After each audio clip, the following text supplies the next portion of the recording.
আমিও আলহামদুলিল্লাহ والصلاة والسلام على رسول الله وعلى آله وأصحابه أجمعين أما بعد فقد قال الله تعالى في كلامه المجيد وفي قرآنه الحميد أعوذ بالله من الشيطان الرجيم بسم الله الرحمن الرحيم والذي خلق لكم ما في الأرض جميعا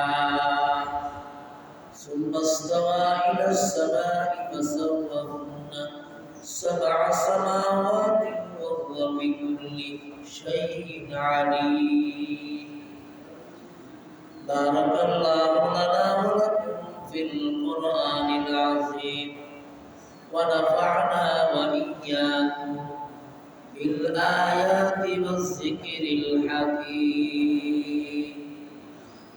اللهم صل على محمد وعلى آل محمد كما صليت على إبراهيم وعلى آل إبراهيم إنك حميد مجيد بلغ العلا بكماله كشف الدجى بجماله حسنت جميع خصاله صلوا عليه وآله اللهم صل وسلم وبارك عليه الحمد لله মহান আল্লাহ পাকের দরবারে শুকর যিনি আমাদেরকে রমজান শরীফের শেষ প্রান্তে সূরাতুল বাকারার কিছু আলোচনা মুযাকারা শোনার সুযোগ দিয়েছেন, বলার সুযোগ দিয়েছেন, এই জন্য শুকরিয়া আদায় করি আলহামদুলিল্লাহ। আর জোরে সরে বলে আলহামদুলিল্লাহ। আজকে সূরাতুল বাকারার 29 নম্বর আয়াত আমি তেলাওয়াত করছি। এর আগে যত আয়াত পড়ে গেছে এর মধ্যে মুমিনের আয়াত গেছে, কাফের মুশরিকের আয়াত গেছে, মুনাফিকদের আয়াত গেছে, ঠিক কি না? দল কয়টা? চারটা। একদল হইল মুমিন ঈমানদার আল্লাহওয়ালা আহলুল্লাহ, যাদের জন্য আল্লাহ পাক জান্নাতে সুন্দর সুন্দর নিয়ামত বানায় আছে, ঠিক কি না? আর তিন দল হলো কাফের এবং মুশরিক মুনাফিক। কাফেরকে যারা আল্লাহর বিধান পাওয়ার পরে আল্লাহর বিধিবিধান মানে না এবং সীমা লঙ্ঘন করে, যার মধ্যে ইহুদি এবং খ্রিস্টানরা সীমা লঙ্ঘন করে। মুসলমান আল্লাহ বিশ্বাস করে, রসুল বিশ্বাস করে, ফেরেশতা বিশ্বাস করে, নবীগণকে বিশ্বাস করে, কিতাব সমূহকে বিশ্বাস করে। কিন্তু ইহুদিরা এগুলোর মধ্যে বিশ্বাসের মধ্যে তাদের কমতি, এরা ফেরেশতা বিশ্বাস করে না, অন্যান্য নবী কিতাবকে বিশ্বাস করে। এই জন্য এরা সীমা লঙ্ঘনকারী। বলে ইসরায়েলরা বারবার আল্লাহ পাকের হুকুম, আল্লাহ পাকের ওয়াদা ভঙ্গ করেছে। খ্রিস্টানরা আল্লাহর সাথে শরীক করে ঈসা আলাইহিস সালামকে আল্লাহর পুত্র বানাইছে, মরিয়ম আলাইহিস সালামকে আল্লাহর বউ বানাইছে। ইহুদিরা ঈসা আলাইহিস সালামকে আল্লাহর পুত্র বানাইছে।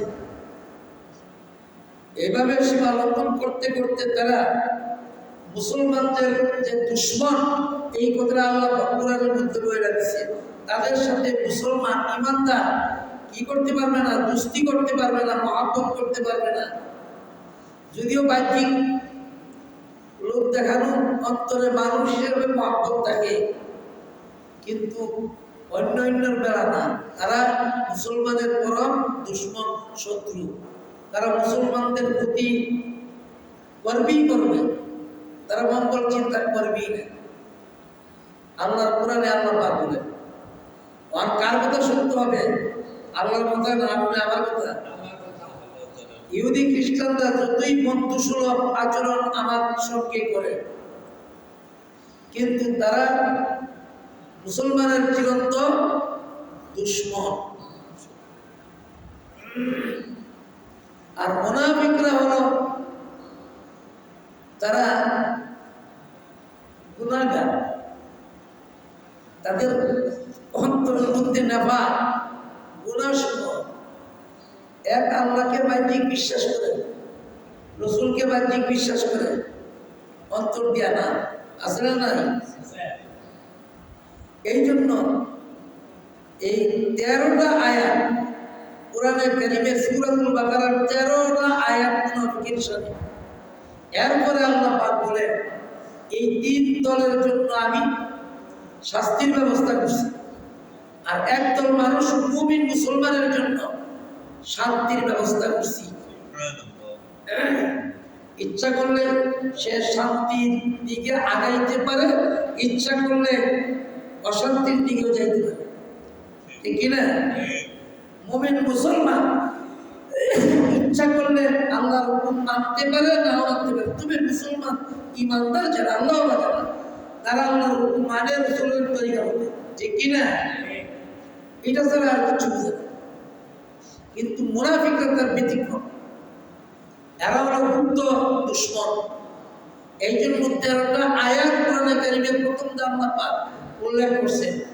এরপরে স্বতন্ত্র একটা সূরা, সূরাতুল মুনাফিকুন, সব কিছু বলার পরে আল্লাহ পাক একটা ওয়াজ করছে, যে আয়াতের মধ্যে আমি করছি, ওয়াল্লাযী খালাকা লাকুম মা ফিল আরদি জামিআ। আল্লাহ রাব্বুল আলামিন বলেন, তোমাদের জন্য আমি সৃষ্টি করেছি আসমান জমিনের মধ্যে যা কিছু দেখো সব কিছু জামিআ। আসমান সৃষ্টি করেছেন, জমিন সৃষ্টি করেছেন। এই জমিন আল্লাহ পাক সৃষ্টি করেছেন। আল্লামা ইবনে কাসির রাহমাতুল্লাহি আলাইহি তাফসীরের মধ্যে লিখে, হযরত আব্দুল্লাহ ইবনে আব্বাস রাওয়ায়াত করেন, এই জমিনকে আল্লাহ পাক 2 দিনে বানাইছে। কয় দিনে? জমিনের আসবাবপত্র 2 দিনে বানাইছে। আসমানকে 2 দিনে বানাইছে, আসবাবপত্র 2 দিনে বানাইছে। কয় দিন হলো? আর আসমান জমিনের ভিতরে যা কিছু নিয়ামত দিয়ে আল্লাহ পাক সাজাইছে, সবগুলো আল্লাহ পাক জুমার দিনে এই পৃথিবীর সৃষ্টি শেষ করেছেন। জুমার দিনের আসরের পরে হযরত আদম আলাইহিস সালাতু ওয়াস সালামকে বানাইছেন। আদম আলাইহিস সালাতু ওয়াস সালামকে বানাইয়া এক জায়গার মধ্যে রাখছেন। সুবহানাল্লাহ। এই জন্য সৃষ্টির সব কিছু একত্রিত জমা শেষ করেছে জুমার দিন। এই জন্য জুমার দিনই কিয়ামত সংগঠিত হবে। ইসরাফিল আলাইহিস সালাতু ওয়াস সালাম আসর থেকে মাগরিবে এই সময়টার ভিতরে শিক্ষা ফুঁক দিবে। সুতরাং দুনিয়াকে এমন ভাবে আল্লাহ 7 দিনে বানাইয়া 6 দিনে বানাইল সব কিছু। আদম আলাইহিস সালাতু ওয়াস সালামকে জুমার দিনে। এখন আসেন, জমিন আগে না আসমান আগে? জমিন আগে।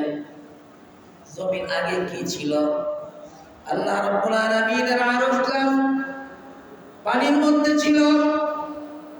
আল্লাহ রাব্বুল আলামিন পানির দিকে যখন দৃষ্টি করলেন, ওই পানির থেকে ধোঁয়া বের হয়েছে। ওই ধোঁয়াগুলো আকাশের দিকে উঠতে লাগলো। ওই ধোঁয়া দিয়া আল্লাহ রাব্বুল আলামিন গোটা আসমানকে বানাইছে। সুবহানাল্লাহ। ধোঁয়ার পরে আসমান আবার যখন আপনার পানি শুকায় গেল, নরবরে জমিন, এটাকে আল্লাহ পাক শক্ত করেছেন। এটার মোটা কতটুকু, আসমান এবং জমিনের ফাঁকা জায়গাটা যতটুকু মোটা, এতটুকু তারপরও এটা নম্বর আল্লাহ রাব্বুল আলামিন পাঁচজনকে দিয়া ফেরেক মাইরা এটাকে শান্ত করেছে। সুবহানাল্লাহ বলেন। এই জমিনটা এমন একটা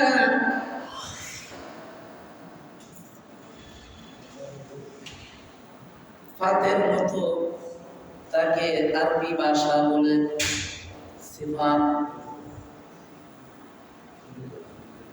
এটা ফেরেশতার কান্দের ভিতরে ওই ফেরেশতা গুলি একটা পাথরের উপরে, আর ওই পাথরটা হলো একটা মাছের উপরে, মাছটা হলো সাগরের উপরে। সুবহানাল্লাহ বলে। আল্লামা ইবনে তাফসীর ইবনে সাহাবা তাফসীর ইবনে কাসির রাহমাতুল্লাহি আলাইহি বলেন, এমনি ভাবে আল্লাহ পাক সাত জমিন বানাইছেন। সাত জমিনের নিচে আল্লাহ পাক এমন কুদরত দিয়া জাহান্নাম বানাইছেন। সাত আসমান এরকম বরাবর একের পর এক বানাইছেন। জান্নাত করে বানাইছেন। কোরআন তার প্রমাণ। আল্লাহ রাব্বুল আলামিন জানে এই দুনিয়ার মানুষেরা একদল মানুষ বিনা হিসাবে জান্নাতে প্রবেশ করবে, যারা আল্লাহকে না দেখা বিশ্বাস করে নবীর তরিকা অনুযায়ী আমল। বাকি দলগুলোকে আল্লাহ পাক এমনি ভাবে নসিহত করেছেন যাতে তওবা করে ফিরে আসে। ইহুদি খ্রিস্টানরা তওবার সুযোগ আছে, ঈমান আনার সুযোগ আছে। মুনাফিকরাও তওবা করার সুযোগ আছে, ঠিক কি না? এই জন্য আল্লাহ পাক ওয়াজ করেছেন, ওয়াল্লাযী খালাকা লাকুম মা ফিল আরদি জামিআ সুম্মা ইসতাওয়া ইলাস সামাই ফাসাওয়াহুন্না সাবআ সামাওয়াত ওয়া হুয়া বিকুল্লি শাইইন আলীম। শুধু তাই না, এত কিছু সৃষ্টি করার পর আল্লাহ পাক এর মধ্যে কি ঘটবে, কি থাকবে বা না থাকবে, সব কিছুর খবর একমাত্র আল্লাহ পাক জানে, ঠিক কি না? সূরাতুল কলমের মধ্যে তাফসীরটা লিখেছেন হযরত আব্দুল্লাহ ইবনে আব্বাস থেকে বর্ণিত হাদিসগুলি। আল্লাহ রাব্বুল আলামিন এমনি ভাবে জমিনের উপর জমিনকে যে ফেরেশতা আগাইতেছে, ওই ফেরেশতার পাথরের নিচে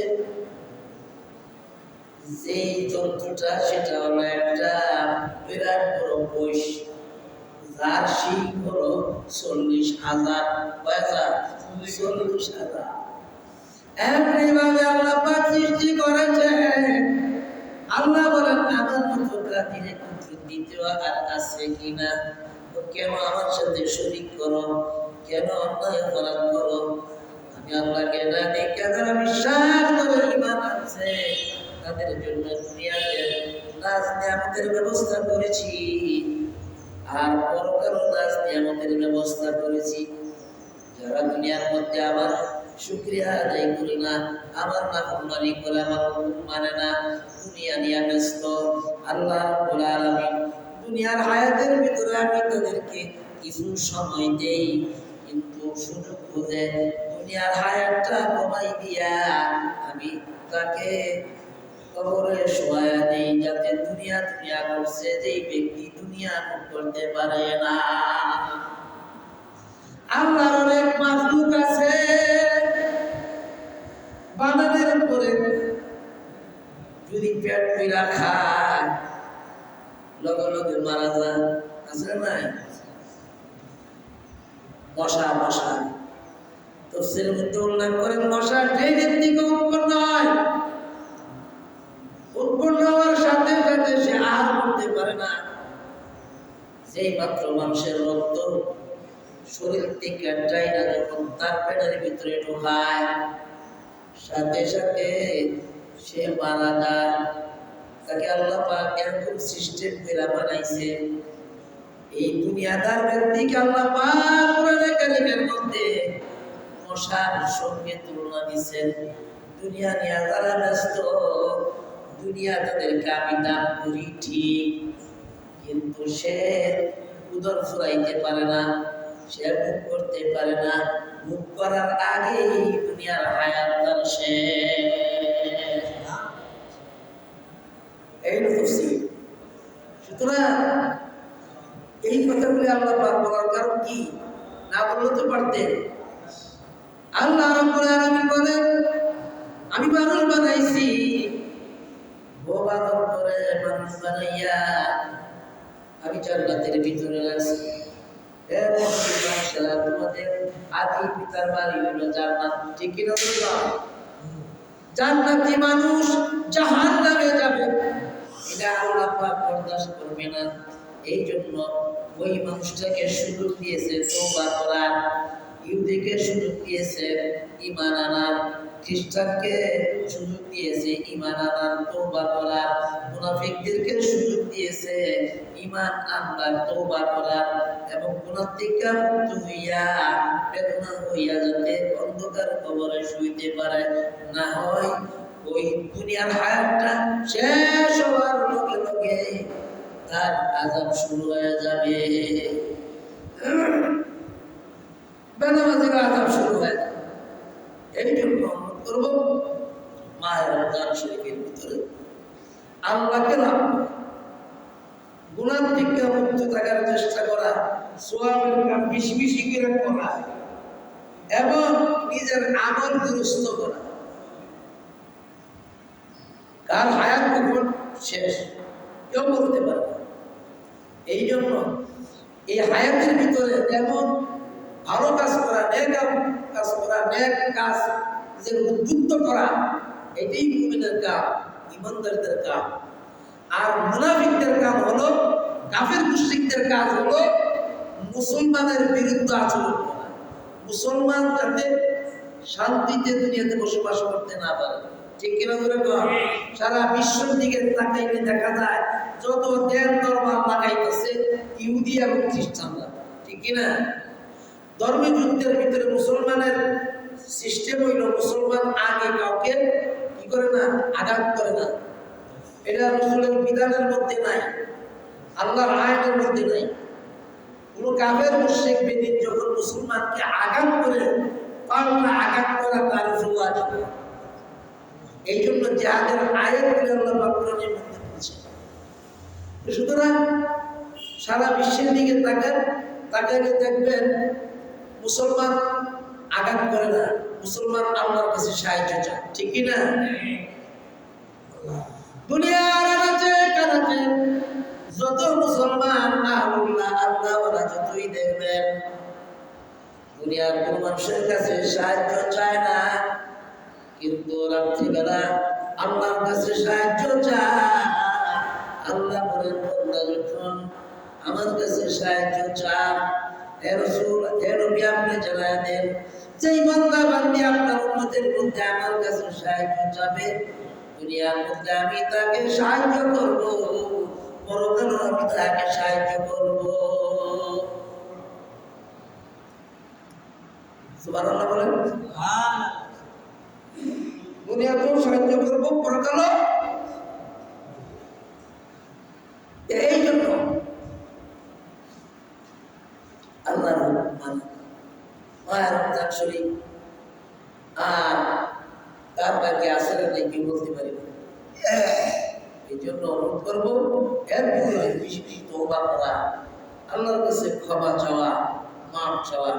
আর হয়তো দুই একটি কথা বলবো, এরপরে আখিরে মোটামুটি ইনশাআল্লাহ বলে দেব 26 তারিখ। যে যেখানে আছে প্রত্যেকে আপনার জন্য একটা আলহামদুলিল্লাহ